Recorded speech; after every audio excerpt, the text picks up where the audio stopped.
मेरा यह आखिरी चुनाव है, अंत भला तो सब भला।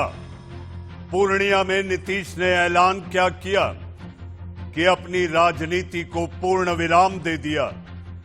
नीतीश के ऐलान से मची खलबली तो सियासत में मचा भूचाल, जिसको लेकर मचा बवाल तो मैं लेकर आया देश का सवाल। नमस्ते, मैं हूं मनीष अवस्थी, हाजिर हूं आपका अपना पसंदीदा कार्यक्रम देश का सवाल लेकर। खबरों और बहस की तरफ आगे बढ़े उससे पहले बिहार चुनाव से जुड़ी आ रही एक बड़ी खबर आखिरी चरण के चुनाव से पहले ओवैसी का बेतुका बयान।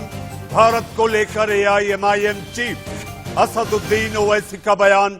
ओवैसी ने किया भारत माता का अपमान, भारत माता को बताया अपने अब्बा की मिल्कियत। किसी में ताकत नहीं है कि हमारे अब्बा की जमीन में हमें घुसपैठिया बताए। इस वक्त की सबसे बड़ी खबर कि सुनो, असदुद्दीन ओवैसी बिहार का तो नहीं है, मगर असदुद्दीन ओवैसी ये जो पूरा भारत है ना, ये पूरा भारत असदुद्दीन ओवैसी के बाप की मिल्कियत है।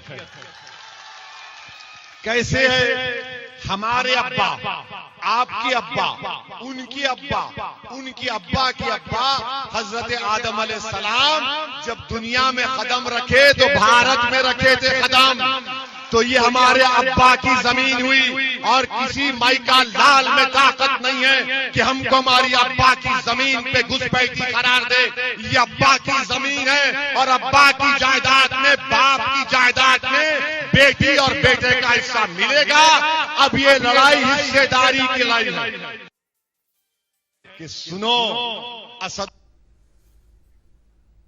ओवैसी का ये बयान, उनकी ये बातें मां भारती, भारत मां का अपमान है। बिहार में कल आखिरी चरण का दंगल है, लेकिन आखिरी फेज की लड़ाई के मुहाने पर नेताओं ने इमोशनल कार्ड खेलना शुरू कर दिया। कोई इन विधानसभा चुनाव को अपना आखिरी चुनाव बता रहा है, तो कोई राज्य की जनता के नाम भावुक चिट्ठी लिख रहा है। सवाल यह है कि क्या इमोशनल कार्ड वाकई इमोशनल से भरा है या सत्ता बचाने का हथियार मात्र है। बिहार में एक जंग चुनाव की जारी है तो एक जेल से भी लड़ी जा रही है। जी हां, लालू यादव जो चारा घोटाले के दुमका ट्रेजरी से अवैध निकासी मामले में जेल में बंद हैं, उनकी ये दिवाली भी जेल में ही मनेगी, क्योंकि आज होने वाली सुनवाई 27 नवंबर तक टल गई है। सीबीआई की ओर से कोर्ट को बताया गया कि लालू प्रसाद के दावे पर वह जवाब दाखिल करेगी, इसके लिए उसे थोड़ा और समय चाहिए।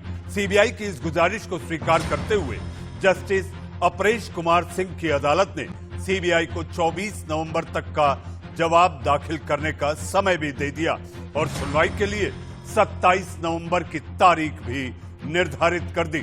मतलब चुनाव के बीच में भी लालू यादव अपने बेटों को ज्वाइन नहीं कर पाएंगे। तो वहीं आखिर चरण से पहले इमोशनल दांव चलकर एनडीए ने बढ़त लेने की एक कोशिश जरूर की है। दायित्व है ही, भाइयों का भी दायित्व है, बच्चों का भी, बच्चियों का भी दायित्व है। सब लोग मिलकर के एकजुट होके तीर छाप के बगल का बटन दबा करके लेसी सिंह को भारी मतों से विजयी बनाइएगा, यही हम निवेदन करने आए। और जान लीजिए, आज चुनाव का आखिरी दिन है, अब परसों चुनाव है और ये मेरा अंतिम चुनाव है। अंत भला तो सब भला। अब आप बताइए, वोट दीजिएगा ना इनको? हाथ उठा के बताइए। बहुत बहुत धन्यवाद। हम इनको जीत का माला समर्पित कर दें, जीत का माला समर्पित करें। दरअसल जानकारों का मानना है कि सरकार विरोधी लहर के कारण इन चुनाव में बिहार की जनता नीतीश कुमार से खासी नाराज है, जिसका उदाहरण हमें मधुबनी की रैली में देखने को मिला। विपक्ष की माने तो यही वजह है कि नीतीश को जब कुछ नहीं सूझा तो उन्होंने ये दांव चला है। देखना दिलचस्प होगा कि वोटरों पर सीएम की अपील का आखिर असर कितना होता है। अंतिम दौर की कई सभाओं में नीतीश ने वोटरों को उनके किए गए कामों को भी याद दिलाया और गिनाया, लेकिन नीतीश के बयान के बाद विपक्षी दलों ने उन पर जमकर निशाना साधा है। कांग्रेस ने कहा कि नीतीश कुमार को तो पहले ही रिटायर हो जाना चाहिए था, तो वहीं तेजस्वी यादव ने भी सीएम पर हमला करते हुए कहा, मैं लंबे समय से कह रहा हूं कि नीतीश कुमार पुराने पड़ गए हैं, वो बिहार को मैनेज नहीं कर पा रहे। जब जनता उनसे 15 साल का हिसाब मांग रही थी तो हिसाब देने की बजाय मौजूदा मुख्यमंत्री नीतीश कुमार जी ने रणभूमि को छोड़कर भागना ज्यादा उचित समझा। और ये मेरी समझ के परे है कि क्यों भाई, आप बता देते हो कि 15 साल में आपने क्या किया, और आज तो जब आपसे जवाब मांगा जा रहा है, उसके आपके पास सवाल पूछे जा रहे हैं, उसका आपके पास जवाब नहीं है। अगली बार तो आप आएंगे भी नहीं। आप तो खुद ही बोल रहे हैं कि भैया आप संन्यास ले रहे हैं, तो अगली बार जब आप आएंगे नहीं, यहाँ पर जनता के बीच शक्ल नहीं दिखाएंगे, तो कोई क्यों? जो उनके प्रत्याशी थोड़ी बहुत भी लड़ाई लड़ रहे थे, उनका भी आपने मनोबल पूरा तोड़ दिया। जब रणभूमि से अगर नेता, लीडर ही अगर गद्दी छोड़कर अगर भाग जाए, तो बाकी की भीड़ क्या करेगी, बाकी के लोग क्या करेंगे? तो आपके जो प्रत्याशी हैं उनकी तो हार आपने और ज्यादा सुनिश्चित कर दी। क्यों? क्योंकि अब जनता दल यूनाइटेड का कोई अस्तित्व बचा नहीं। और जब लौट करके हमने नीतीश कुमार जी का जो बयान देखा, उससे ये एहसास होता है कि हम जो बात पहले से कहते रहे हैं कि नीतीश कुमार जी थक चुके हैं, उनसे बिहार संभल नहीं रहा, वो ज़मीनी हकीकत को पहचान नहीं पाए। और जब आखिरी दिन चुनाव के आखिरी सभा में उन्होंने खुद ही घोषणा कर दी कि अब वो राजनीति से संन्यास ले रहे हैं, तो उन्होंने जो ज़मीनी हकीकत है, अब हो सकता है कि उनको एहसास हुआ होगा और उन्होंने आज घोषणा कर दी राजनीति से संन्यास लेने की। नीतीश बाबू ने हार स्वीकार कर ही ली। टायर्ड और रिटायर्ड जदयू भाजपा की लीडरशिप ने अब रिटायरमेंट स्वीकार कर ली है। ये एक बड़े बदलाव का सूचक है। नीतीश सरकार की निराशा और महागठबंधन की आशा भी एक बड़े बदलाव का सूचक है। साफ है कि जदयू और भाजपा के तोते उड़ चुके हैं। अच्छा होता नीतीश बाबू और सुशील मोदी जी प्रवासी मजदूरों को बदहाली की कगार पर खड़ा करने, किसान की फसल की कीमत ना देने, बिहार के युवाओं को दर दर की ठोकरें खाने पर मजबूर करने, बिहार को स्वास्थ्य और शिक्षा के अंधकार में धकेलने, बिहार के शहरों को कचरे के ढेर में तब्दील करने और बिहार की बर्बादी के लिए माफी भी मांगते, तो शायद बिहार की जनता उन्हें माफ कर देती। जी हां, जब चुनाव होते हैं तो जुबानी जमा खर्च तो चलता है। रणदीप सुरजेवाला को आप सुन रहे थे, लेकिन बिहार का रण कौन जीतेगा, इसको लेकर कई सवाल भी हैं। तेजस्वी का नौकरी प्लान बनाम नीतीश का वीआरएस प्लान, कौन किस पर होगा भारी?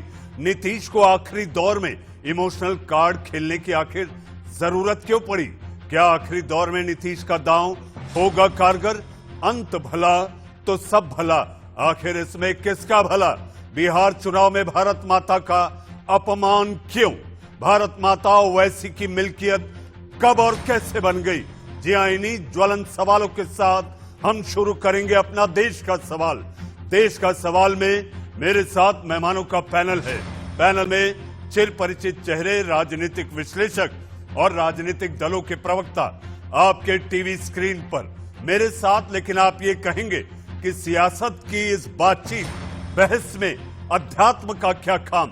यानी कि मेरे साथ पवन सिन्हा जी आज हमारे साथ जुड़े हैं, क्योंकि ओवैसी ने ऐसी बेतुकी बात कही जिसको लेकर हमारे नेताओं पर हमें शर्म महसूस होती है कि आखिर नेता जो कि लोकप्रिय नेता कहलाते हैं, उनकी जुबान फिसल कैसे जाती, वो भी जिस जमीन में रहते हैं, जिस हिंदुस्तान में रहते हैं, उस भारत मां का अपमान कैसे कर सकते?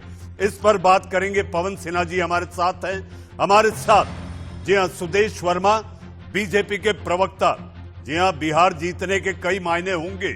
अगर राजग बिहार जीतता है सुदेश जी, तो 6 महीने बाद इसके पड़ोस के 2 राज्यों पर भी इसका असर होगा। बात करेंगे आखिर नौकरी वर्सेस रिटायर प्लान की। हमारे साथ ऋषि मिश्रा, बिहार मामलों के जानकार, राजनीतिक विश्लेषक हमारे साथ हैं।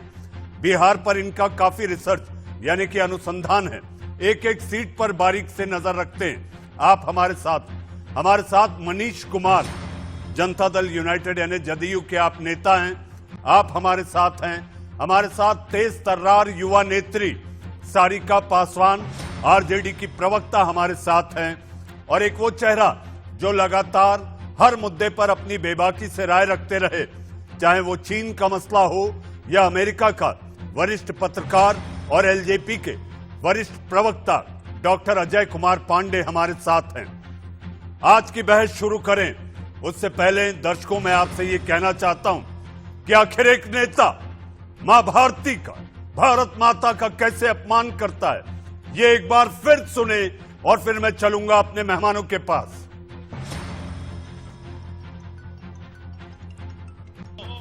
असदुद्दीन ओवैसी बिहार का तो नहीं है, मगर असदुद्दीन ओवैसी ये जो पूरा भारत है ना, ये पूरा भारत असदुद्दीन ओवैसी के बाप की मिल्कियत है। कैसे है? हमारे अब्बा, आपके अब्बा, उनकी अब्बा, उनकी अब्बा की अब्बा हजरत आदम अलैहिस्सलाम जब दुनिया में कदम रखे तो भारत में रखे थे कदम। तो ये हमारे अब्बा की जमीन हुई और किसी माई का लाल में ताकत नहीं है कि हमको हमारी अब्बा की जमीन पे घुसपैठी करार दे। ये अब्बा की जमीन है और अब्बा की जायदाद में, बाप की जायदाद में बेटी और बेटे का हिस्सा मिलेगा। अब ये लड़ाई हिस्सेदारी की लड़ाई है कि सुनो। तो आपने सुना, जी हाँ AIMIM के अध्यक्ष असदुद्दीन ओवैसी किस तरह कतरनी जैसी जुबान चल रही और बोलते समय उन्होंने ये बोलना मुनासिब नहीं समझा कि मैं इस धरती का, इस मिट्टी का, जिसे हिंदुस्तान कहते हैं, जिसे भारत कहते हैं, मां भारती का सपूत हूं। इन्होंने एक नई मिल्कियत की कहानी गढ़ दी। मेरे साथ पवन सिन्हा जी मौजूद हैं। पवन जी, मैं नहीं दोहराऊंगा आखिर इस नेता ने क्या कहा। मां भारती के नाम पर आपका अपना एक अध्ययन है। इस तरह के बेतुके बयान, शर्मनाक बयान बिहार चुनाव में लाकर सस्ती राजनीति नहीं तो क्या?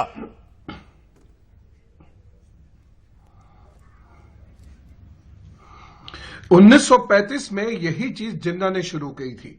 शुरू में ये सुखबुगाहट थी, छोटी छोटी बातें होती थी, जैसे ये करते हैं या इनका भाई अकबरुद्दीन करता है या कुछ और नेता लोग करते हैं। ये समाज को भड़काने की कोशिश धीरे धीरे करते रहे और बाद में ये सुलग गई। 40 में ये बहुत सुलग गई और क्या हुआ उसका अंजाम ये सब लोगों ने 47 में देखा। ये उसी राह पर चलने की कोशिश है।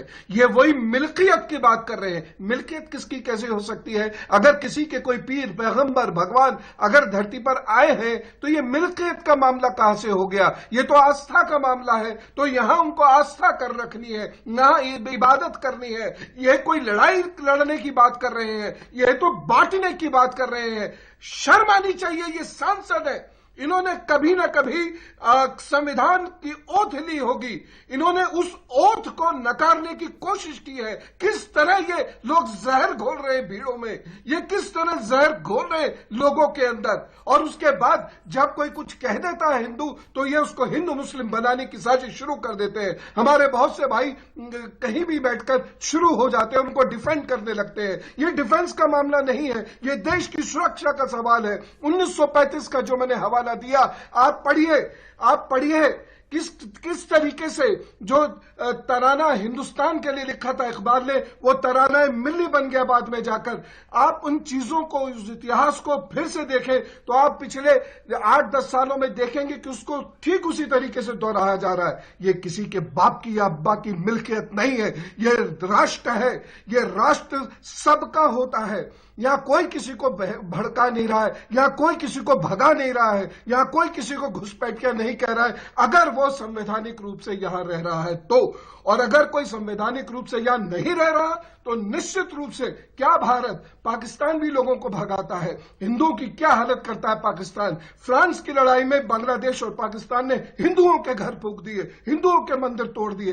तो आप ये देखिए कि इस वक्त ये जहर जो उगल के गए हैं, ये बहुत खतरनाक है। मैं इन्हें समय पर नहीं रोका, पवन सिन्हा जी को कहना चाहता हूँ, पवन सिन्हा समय पर नहीं रोका, ऐसे किसी भी बयान का कोई भी पॉलिटिकल पार्टी समर्थन नहीं करेगा। जी ऋषि मिश्रा, आप अपनी बात पवन सिन्हा जी, मैं मनीष जी थोड़ा एक मिनट में पवन जी को जवाब। जी आप अपनी बात रखें तो मैं अपने हमनाम जी मैं कहता हूं, आप अपनी बात रखें तो मैं अपने हमनाम के पास जाऊं और पूछूं आखिर रिटायरमेंट क्यों। आप अपनी बात रखें। सुदेश जी आ रहा हूं।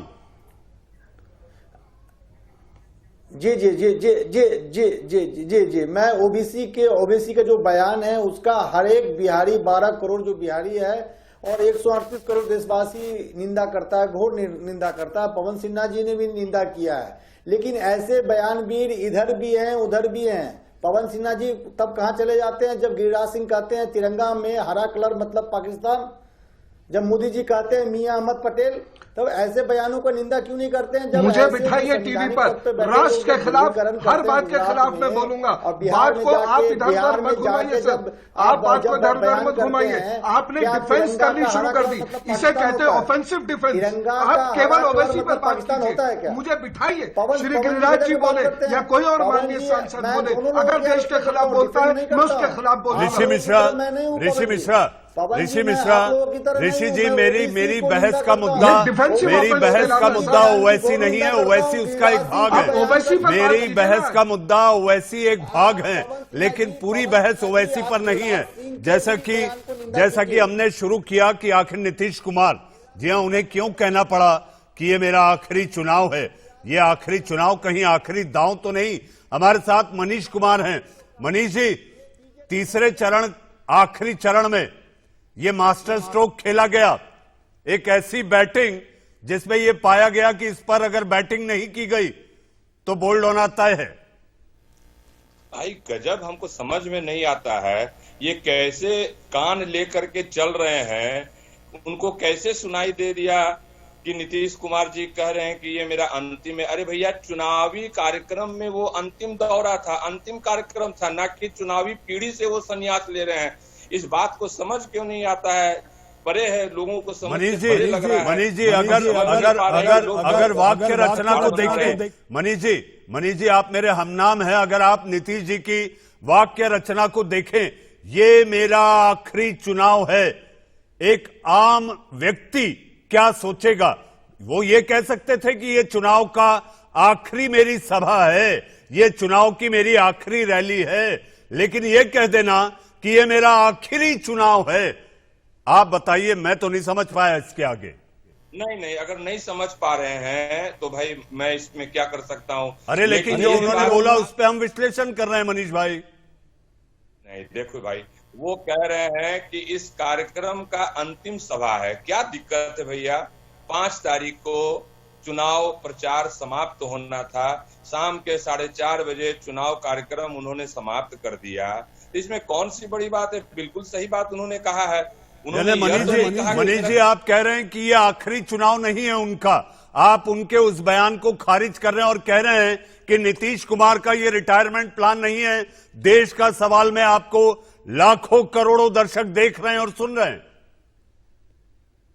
प्रयोग भी नहीं किया गया है और अपने मन से संन्यास शब्द का वो बात को जोड़ रहे हैं। मुझे समझ में नहीं आता है उनके संन्यास शब्द से इतना खुशी क्यों हो रही है कांग्रेस को, यह मुझे समझ से परे लग रहा है। आपने अब सियासी दांव खेला और आपने ये कह दिया कि अगर ऐसा वो कह रहे हैं तो तकलीफ क्यों है। मेरे साथ ऋषि मिश्रा हैं। ऋषि मिश्रा, आपने मनीष कुमार को सुना, उनके मुताबिक नीतीश कुमार ने ये कहा ही नहीं। उन्होंने जो कहा कि ये मेरा आखिरी चुनाव, उसके मायने ये निकाले जाने चाहिए कि ये अपने आप में इस चुनाव की आखिरी रैली है। बिल्कुल सही बात।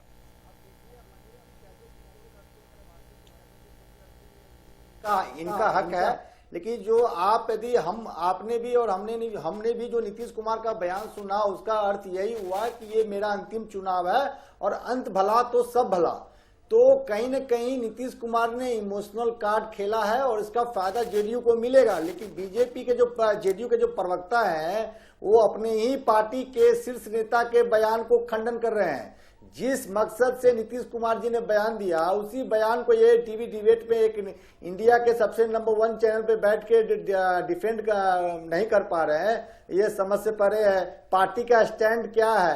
नीतीश कुमार के लाइन को आप दोबारा चलवाइए मनीष जी, आपके पास वो फुटेज होगा कि नीतीश कुमार ने स्पष्ट कहा ये जी हाँ चल रहा है वो, अगर आप कहें तो सुना देते हैं।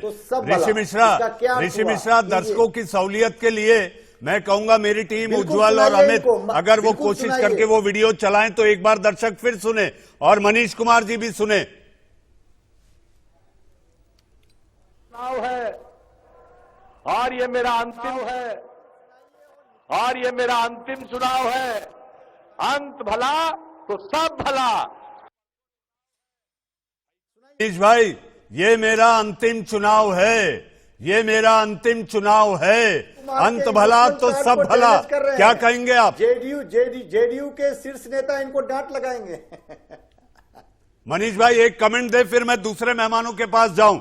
मेरे साथ सारिका पासवान, सुदेश वर्मा और डॉक्टर अजय पांडे अभी बाकी हैं। शब्दों का प्रयोग न करे तो अच्छा रहेगा, क्योंकि इंडिया न्यूज में चिल्लाने वाली कभी कार्यक्रम नहीं होता है, शांत भाव से ही बातों को रखा जाता है। तो हम कहेंगे कि कुछ वैसे शब्द का प्रयोग न किया जाए जो किसी को दुख लगे, किसी को हर्ट करे, वैसे शब्दों का प्रयोग न किया जाए। जी हाँ, लेकिन आपने ये जो वीडियो देखा नीतीश जी का, इस पर क्या कहेंगे आप? भाई हम तो कह रहे हैं कि उन्होंने कहा, क्या आप लोगों ने उनका शब्द संन्यास शब्द सुना? पहले मुझे ये बताएं। अंतिम चुनाव का मतलब अंत भला तो सब भला। मनीष भाई, मैं नहीं समझ पाया। मेरी थोड़ी बहुत जो पत्रकारिता है उसमें जितना मैंने समझा, और लगातार जिस तरह से बातें सामने आई और जिसको लेकर देश का सवाल हो रहा है, वो तो यही कहता है कि ये संन्यास है, ये आईपीएल यानी इंडियन पॉलिटिकल लीग से नीतीश कुमार का राम राम। इतना ही समझे मनीष भाई, आप सोचिए। मैं आपके पास दूसरे सवालों के साथ आऊंगा, लेकिन चलता हूं दूसरे मेहमानों के पास। सुदेश वर्मा जी, आखिरी चरण में आपके सहयोगी ने यह कह दिया कि ये मेरा आखिरी चुनाव, और आपकी तरफ से प्रधानमंत्री जी की 4 पन्नों की चिट्ठी, भावुक चिट्ठी बिहारियों के लिए ट्विटर पर। क्यों जरूरी पड़ रहा है आपको ये चिट्ठी देना? बात है भाई, क्यों? तो भाई क्यों? मैंने मेरा सुदेश वर्मा जी से, मनीष भाई सुदेश वर्मा जी से सवाल है। सुदेश जी, बात है, हम तो कह रहे हैं तब तो चुनाव में सब लोग घर में। उस बयान के बाद अगर जेडीयू के प्रवक्ता ये बोलते हैं कि इसका मतलब ये था, तो हमें जेडीयू की प्रवक्ता की बात माननी चाहिए कि उनके पास अधिकृत जानकारी होगी। और हो सकता है कि रैली सब छूट गया हो, लेकिन वो अंतिम रैली थी, ये भी एक हकीकत है। दूसरी बात को अगर मान लें कि अंतिम चुनाव है उनका, तो उन्होंने संन्यास की बात नहीं की। हर राजनीतिज्ञ को अपना कोर्स ऑफ एक्शन डिसाइड करने का अधिकार है, और वो बिहार की जनता उनसे बहुत प्यार करते हैं, और निश्चित है कि इमोशनल कॉर्ड होगा। अंतिम चुनाव रैली को एड्रेस करने की इमोशन होगा, उसमें कोई ऐसा बात, हर व्यक्ति इमोशनल। 4 पन्नों की चिट्ठी भी एक इमोशनल कॉर्ड के तहत टोका था। सुन लीजिए पहले, सुन लीजिए ना। आपकी 4 पन्नों की फिर मैं भी टोकना शुरू करूंगा, फिर क्या फायदा होगा? सुन लीजिए ना, मैं इस तरह के हेकलिंग बर्दाश्त नहीं करता हूं। मैं ना हेकल करता हूं, ना चाहता हूं हेकल करिए। सुन लीजिए, जो मुझे बोलना है मैं बोलूंगा, आप जो चाहते हैं वो मैं नहीं बोलूंगा। दूसरी बात, प्रधानमंत्री की चिट्ठी निश्चित ही बहुत इमोशनल है बिहार के बारे में। हम चाहते हैं बिहार अराजकता में न जाए। दूसरी तरफ जो अलायंस है महागठबंधन का, वो अराजक वाली अलायंस है। आपको याद है ना, करप्शन चार्ज जो लगे थे तेजस्वी पर, सीबीआई जिसमें वो बेल पर हैं, क्या था? 3 एकड़ जमीन पटना में अपने नाम करा लिया, इसलिए कि उनके पिताजी रेलवे मंत्री थे 2006 में, और आईआरटीसी होटल को लीज पर दिए थे किसी कॉन्ट्रैक्टर को चलाने के लिए। तो अब वो 10 लाख नौकरी प्रॉमिस कर रहे हैं। बहुत बड़ा करप्शन का जरिया है। अगर लोग उनको लाइसेंस देंगे तो करप्शन करेंगे, खुल के करेंगे। और दूसरी तरफ एक ट्राइड एंड टेस्टेड लीडरशिप है, नीतीश जी का समर्थन है, मोदी जी का, जो चाहते हैं देश का विकास हो, बिहार का विकास हो। तो निश्चित ही एक इमोशनल अपील भी होना चाहिए। इसमें किसी को क्यों बुरा लग रहा है? सुदेश जी, वाकई मैं मानूंगा कि क्रिकेट का माहौल चल रहा है, आईपीएल चल रहा है, और बिहार में इंडियन पॉलिटिकल लीग चल रही है। आप जिस हिसाब से कमजोर विकेट पर दूसरा एंड संभाल कर आपने बैटिंग की है, जाहिर सी बात है आपने अपने पार्टनर के लिए जबरदस्त बैटिंग की। सुदेश जी, जो उनके प्रवक्ता नहीं कह पा रहे थे, उनके नेता नहीं कह पा रहे थे, आपने उन्हें संभाला है, संवारा भी है। आगे चर्चा करेंगे। मेरे साथ सारिका पासवान। सारिका, लगातार आपके नेता तेजस्वी कहते रहे कि आप थक गए हैं। आपको लगता है वो मकाम आ गया कि थकान पूरी हो गई? मनीष जी, ऋषि जी को एंकर बना दीजिए, आप पैनलिस्ट में आ जाइए, अच्छा रहेगा। ऋषि भाई आप रुकिए, मैं सुदेश जी आऊंगा आपके पास। सारिका, मेरा सवाल आपसे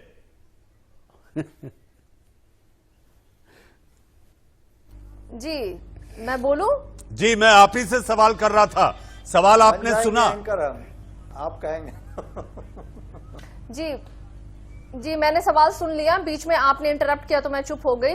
तो मैं ये बोलना चाह रही थी कि हमारे माननीय मुख्यमंत्री नीतीश कुमार जी एक बड़े ही वरिष्ठ नेता हैं और हमेशा ही संयोजित और सीधी भाषा बोलने के लिए माने जाते हैं। हालांकि इस चुनाव में उन्होंने बहुत ही अमर्यादित भाषा का इस्तेमाल किया और उन्होंने उस स्तर को भी गिराया, इसे बिहार की जनता देख रही है। बावजूद इसके जो उन्होंने अभी जिस पे हम चर्चा कर रहे हैं संन्यास लेने की, या जो इंडियन पॉलिटिकल लीग से बाहर संन्यास लेने की जो बातें चल रही है, तो ये कोई पहला बार नहीं है। ये अलग बात है कि इस बार वो मंच पे खड़े होकर के उन्होंने ये बात को बोला बिहार की जनता के लिए। लेकिन अगर मैं 2015 पीछे की ओर लेके जाऊं तो 2015 में चूंकि महागठबंधन के वो हिस्सा थे और उस बार भी 71 सीट के बावजूद भी उन्होंने यही चीजें हमारे सामने भी रखी थी कि आखिरी बार हमें बिहार का मुख्यमंत्री बनने दिया जाए। यानी कि वो भी दौर ऐसा था कि उन्होंने आखिरी बार का इस्तेमाल किया था। तो कहीं ना कहीं नीतीश कुमार जी के लिए जो कुर्सी है ना, जो सत्ता है ना, वही ब्रह्म है। वो उसके लिए कुछ भी कर सकते हैं, कोई भी दाव वो कर सकते हैं। वो पर्दा के पीछे भी वो दाव खेलते हैं और जब उन्हें लगा कि अब पर्दा से बाहर हट करके मंच पे वो दाव खेलना चाहिए तो अब उन्हें वो शुरुआत भी कर दी है। लेकिन 15 साल डबल इंजन की सरकार के बाद नीतीश कुमार को सारिका डबल इंजन की सरकार और डबल युवराज की जोड़ी को लेकर जो आमने सामने है, मैं आपके पास आऊंगा, लेकिन इस बीच में एक चिराग भी हैं, उनके प्रवक्ता डॉक्टर अजय कुमार पांडे मेरे साथ हैं। डॉक्टर अजय, आपके नेता ने तो कह दिया कि ये तो रणछोड़ दास वाली बात है, रणछोड़ दास हो गए, ये तो हार गए और इनका संन्यास लेना, ये मैं नहीं कह रहा, आपके नेता ने कहा, इनका संन्यास लेना इस हार की ताबूत का आखिरी कील है। नहीं, देखिए, रणछोड़ दास तो भगवान कृष्ण को कहते थे और वो एक स्ट्रेटेजिक मूव था।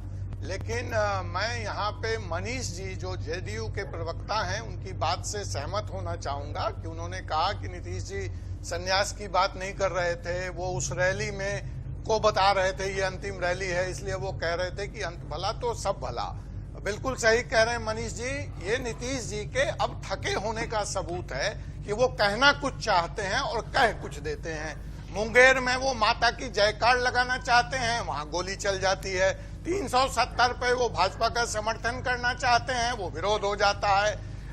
राष्ट्रीयता के मुद्दे पर वो भाजपा से अलग मत रखते हैं। 3 तलाक पे वो समर्थन करना चाहते हैं, जनता कुछ समझ लेती है।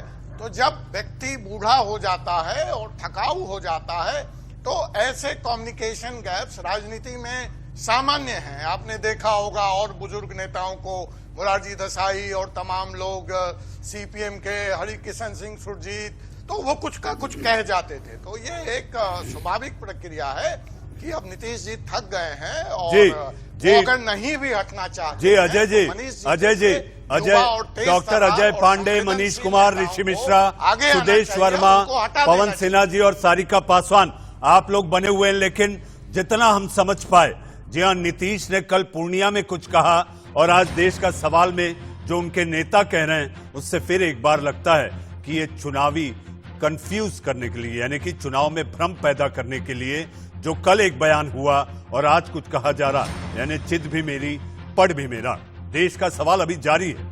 अब तीसरे चरण का, यानी कि आखिरी चरण का मतदान होना है। उसके पहले साम दाम दंड भेद, यानी कि राजनीति में ये जायज माने जाते हैं, तो दांव भी खेले जा रहे हैं। ऐसे में भावुक अपील सामने आ रही है। मेरे साथ मेहमानों का पैनल बना हुआ है। पैनल में ऋषि मिश्रा, पैनल में अजय कुमार पांडे, मनीष कुमार, सारिका पासवान, सुदेश वर्मा और पवन सिन्हा जी हैं। ऋषि जी, मैं आपके पास आता हूं। आप जिस पार्टी की भूमिका या विचारधारा को आगे बढ़ाते हैं, उनके नेता पी चिदम्बरम ने कहा ये दया याचिका से कम नहीं, जो नीतीश कुमार ने कहा है। ऋषि जी, मेरा सवाल सुने। जो नीतीश कुमार ने कहा है ये दया याचिका से कम नहीं, तो आप ये भी मत भूलिए ऋषि जी, पंजाब चुनाव में कैप्टन अमरिंदर सिंह ने भी यही कहा था, ये मेरा आखिरी चुनाव है। ये भी मत भूलिए आप।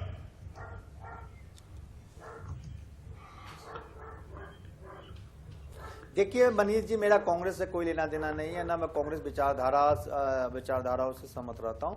देखिए मैं एक पॉलिटिकल फैक्ट्स रख रहा हूं। जो वर्मा साहब कह रहे थे कि एनडीए इंटैक्ट है, नीतीश कुमार जी ने ये कहा वो कहा। भाई आपको भागलपुर के रैली याद नहीं है जिसमें डिप्टी सीएम ने खुद भागलपुर के जो जेडीयू के सांसद है अजय मंडल पे प्रहार किया था कि अजय मंडल जेडीयू के सांसद होने के नाते आपको एनडीए को सपोर्ट करना चाहिए, लेकिन आप एनडीए के प्रत्याशी के विरुद्ध में काम कर रहे हैं। तो जो एनडीए को इंटैक्ट होना चाहिए, एनडीए इंटैक्ट नहीं है। यही तो दुख की बात है। मैं वो कहना चाह रहा हूँ, इनको इनकी आंखें इनके जो सच्चाई है वो बताना चाह रहा हूँ, तो वो मेरे पे नाराज हो जाते हैं, कहते हैं एंकर बन जाइए। मैं आपको बता दूं एनडीए बेहतर स्थिति में होती, लेकिन एनडीए के ही नेता कम से कम 100 ऐसे सीट है जहां एनडीए, बीजेपी और जेडीयू के नेता बागी बन के एनडीए का खेल जी ऋषि जी देश के सवाल का ये आखिरी पड़ाव है। मुझे सारे मेहमानों के पास जाना है, सारे पैनलिस्ट के पास जाना है। ऋषि जी मैं आता हूं, आपके पास आता हूं। मनीष कुमार जी ये जो दांव है, मनीष जी अगर आवाज आ रही है, ये जो दांव है अपने आप में ऐसा तो नहीं कहीं हारी बाजी को जीतना हमें आता है? उसी को तो बाजीगर कहा जाता है, जो बाजी जीतते हैं उसी को बाजीगर कहा जाता है। मैं कुछ बोलना चाहूंगा। वैसे शख्स बयान दे रहे हैं जिनकी बयानों को हम लोगों को आपने सुनाने का काम कर रहे हैं। वह व्यक्ति जो चांदी का चम्मच मुंह में लेके पैदा हुआ, एनडीए के बदौलत एक बार नहीं 2-2 बार सांसद बना, और आज वो अचानक मुख्यमंत्री बनने का ख्वाब देख रहे हैं, इसलिए वो अटपटांग बयान दे रहे हैं। विरासत बुराई क्या है? ख्वाब देखने में बुराई क्या है मनीष भाई? क्या सच्चाई है? वैसे व्यक्ति का बयान हम लोगों को सुना रहे हैं। दूसरा वैसा व्यक्ति जो कह रहा है कि नौकरी देंगे, अरे भैया उन्होंने तो पहले भी नौकरी दिया भाई था। आपके खुद के सांसद इंटैक्ट नहीं है। भागलपुर के जो सांसद हैं, जो जेडीयू से हैं, आपके ही सांसद आपके विरुद्ध काम कर रहे हैं। आपके ही सांसद एनडीए प्रत्याशी को हराने चुनाव में ये चलता है, चुनाव में ये चलता है ऋषि मिश्रा, चुनाव में ये चलता है। डॉक्टर अजय पांडे से भी पूछूंगा कि आखिर बीजेपी के 22 बगावत वाले उम्मीदवारों को टिकट दिया है। ऋषि मिश्रा मैं आऊंगा। सुदेश वर्मा जी ये इमोशनल भावुक दांव आपकी तरफ से भी है और जदयू से भी है, ये कारगर साबित होता दिखता है आपको?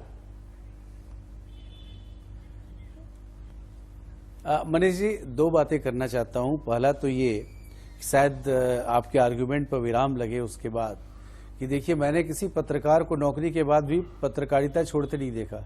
मैंने किसी वकील को वो केस न भी हो तो नहीं सोचा कि वकील से वो कुछ और हो चुका हो। उसी तरह कोई भी पॉलिटिशियन रिटायर नहीं करता है, ये सरकारी नौकरी नहीं है कि आप 58 साल आपके यहाँ 75 वर्ष की आयु की सीमा बांध दी गई है। सुदेश जी आपकी पार्टी में 75 वर्ष की आयु सीमा बांध दी गई है। रोल बदलते हैं बस। मोदी जी का अपमान कर रोल रहे हैं। बदलते हैं। सुन तो लीजिए ना। दूसरा बात मुझे कहना क्या है, डॉक्टर अजय ने जो बोला, सुनिए ना, डॉक्टर अजय ने जो बोला, मैं बताऊं, ले लेना चाहिए। वेस्टर्न कंट्रीज में अगर किसी को आप उम्र के नाम पर भी डिस्क्रिमिनेट करेंगे तो आपके खिलाफ केस हो सकता है। वो व्यक्ति कितना कैपेबल है वो देखिए। महात्मा गांधी जब 73 साल के थे तो क्विट इंडिया मूवमेंट लीड किया था। 74 साल में जेपी ने एंटी इमरजेंसी मूवमेंट लीड किया था। सुदेश जी आपको एक बात कहना चाहूंगा। सुदेश जी एक सेकंड के लिए आपको रोकना चाहूंगा। सुदेश जी आपको एक सेकंड के लिए रोकना चाहूंगा। आपने कहा कि केस हो सकता है, किसी की उम्र पर कटाक्ष नहीं करना चाहिए। सुदेश जी जो व्यक्ति जितना दमखम है, जितना कैपेबल है, तब तक वो कर सकता है। सुदेश जी आपने कहा कि केस हो सकता है। हमारे पास एलजेपी के प्रवक्ता डॉक्टर अजय पांडे हैं और आप दोनों पत्रकार हैं। मैं ये कहना चाहूंगा एलजेपी, अरे आप सुनिए तो, अरे सुदेश जी आप सुनिए, इसलिए हम लोग को नहीं बोलना चाहिए ऐसी बातें। सुदेश जी आप सुनिए, आप मेरी बात तो सुनिए। आप ये जो कह रहे हैं, आप केस की बात कह रहे हैं, डॉक्टर पांडे की पार्टी जिसका वो प्रतिनिधित्व करते हैं, नुमाइंदगी करते हैं, उनके नेता ने तो कहा है कि जेल में डाल देंगे तो केस कैसे होगा? बोल रहा हूं मेरा वो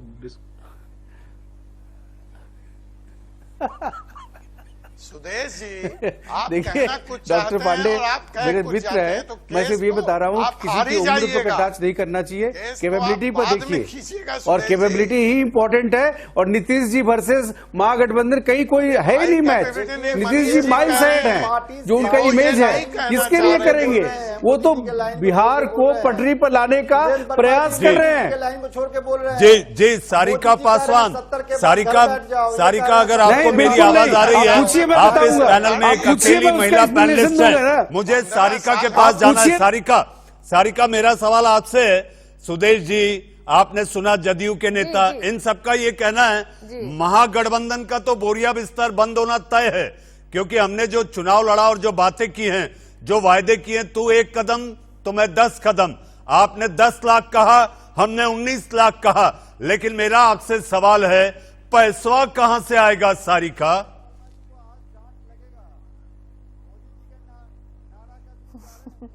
देखिए, मैं तो पहले बताऊंगी, हमारे जेडीयू के और जो भी अन्य हमारे प्रवक्ता भाई वहां बैठे हुए हैं, उन्होंने कहा कि महागठबंधन से कुछ है ही नहीं उनका कंटेस्ट। लेकिन आपने देखा होगा कि जितनी भी रैलियां हैं वो हमारे बिना और हमारे 15 साल को याद किए बिना उनकी एक भी रैली ना शुरू होती है ना खत्म होती है। एक भी रैली में उन्होंने अपने 15 साल के कार्यकलाप और अपनी उपलब्धियों के बारे में बात करने के लिए उनके पास 2 शब्द नहीं रहे होंगे। और यही कारण है कि वो डरे हुए हैं, विचलित हैं, खौफ में हैं कि आने वाले 10 तारीख जो आने वाली है उस दिन उनके जो कहते हैं भाग्य का फैसला तो वैसे जनता ने 2 चरणों के चुनाव में कर लिया है, लेकिन एक फाइनल रिजल्ट जो है जनता उनको 10 तारीख को देने वाली है। वही वो खौफ है, भय जो 15 साल में का मतदान होना है हमारे उनको साथ। मिला, सत्ता में देश वो का बैठे सवाल, रहे। और देश उस का टाइम में सवाल उन्होंने- सारिका, देश का सवाल, मैं आध्यात्मिक गुरु हमारे साथ पवन सिन्हा जी हैं, कि आखिर देश का सवाल मैंने शुरू किया एक ऐसे शर्मनाक बयान से जिसको सुनना, बार बार सुनना भी ऐसा लगता है कि कानों में वो गूंज रही है वो आवाज। पवन जी, ओवैसी ने ये जो बयान दिया, आपको लगता है ये सियासी रोटी सेकने के लिए है? लेकिन ओवैसी को ये कहा जाता है कि वो किसी सियासी दल की बी टीम भी है।